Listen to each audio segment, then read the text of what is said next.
Hey, what's up, SB here. Today I want to talk about F1 2017. I happened to test Thrustmaster F1 add-on for my TX wheelbase. This game seems to be the best playground for this rim. F1 2017 launched on PS4, Xbox One and PC. I tested this game on Xbox One. I will start off with something that can either ruin or make game great, no matter other factors, sort of. Force feedback. I haven't got too much into F1 2016, but F1 2017's force feedback is day and night compared to its predecessor. It's worth mentioning that out of the box the game feels pretty alright with Thrustmaster TX. I can feel most of the things happening to the car and finally some feel in the corners. I'm talking about tire grip. I was running enhanced understeer option and I think there is still lots of room for improvement, especially in front tire grip limits department, but Codemasters definitely made a step in the right direction. When it comes to the curbs, they are really pronounced, which is good, but all tracks feel pretty flat. I don't know if it has something to do with force feedback not being developed enough or tracks not being laser scanned. Would be nice if we see improvement here. Overall, I would say I'm pretty happy with the force feedback. Menus are pretty predictable, everything seems to be where it should be and where it's supposed to be.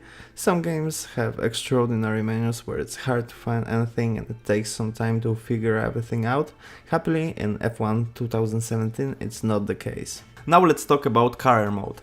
I've spent most of my time in this mode and it feels fantastic. It builds quite believable atmosphere. Before we even start we have to build our character, then join one of the teams. Each team has different expectations. If you fail to deliver, you might even get kicked out. So you have to stay on your toes in better teams.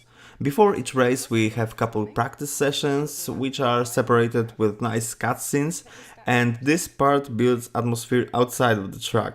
We can check out various things on our laptop or listen to the voicemail every now and then. In practice sessions we can take some training programs to save fuel, learn race strategy, etc. But my favorite is the one that helps you learn the track.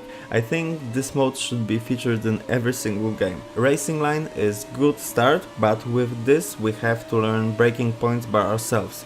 And that makes us focus a bit more compared to the racing line. In the garage or in pits, experience is pretty believable and everything looks nice, and it shines the most in race when lots of cars are in the pits. We can turn pit limiter by ourselves, but what we cannot do is drive in pits.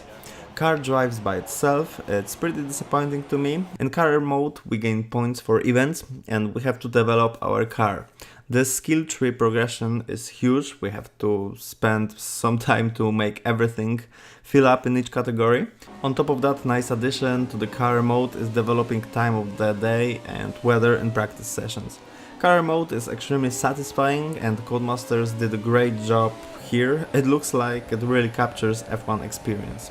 AI in F1 2017 is good, they fight for their position, they will push us to the limits. I don't like two things, they let go too easy on the outside line, which also builds huge problem on turn 1. We got wide range of modern F1 cars as well as retro formulas in career mode. Every now and then we have to take part in those special events, which might be annoying for some that want to progress with the season. They might also get a bit repetitive. I'm kind of on both sides, sometimes it annoys me and sometimes it doesn't. One thing that could be implemented, and it's definitely missing, some retro formulas have bigger steering wheel rotation than 360 degrees.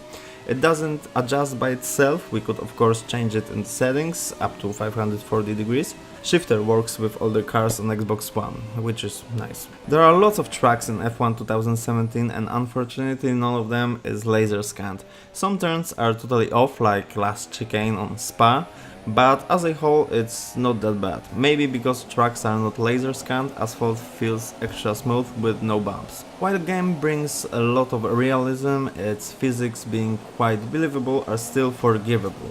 It's probably due to the fact that the game addresses wider audience, so less advanced players would still get engaged in game. Overall, it's a joyride, even without assist.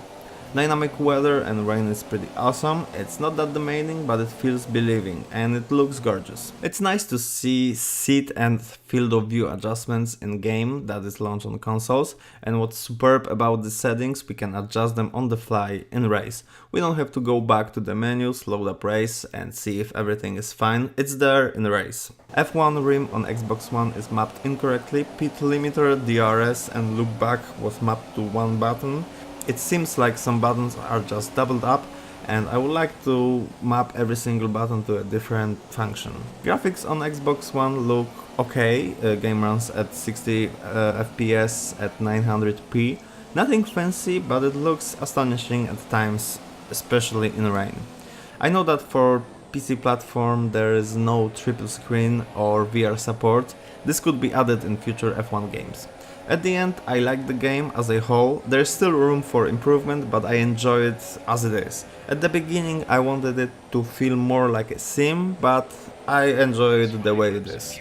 Thanks for watching, guys. If you enjoyed that episode, don't forget to like it, subscribe to my channel and check out the description for all the social media links and any other useful information. I hope I will see you next time. Bye!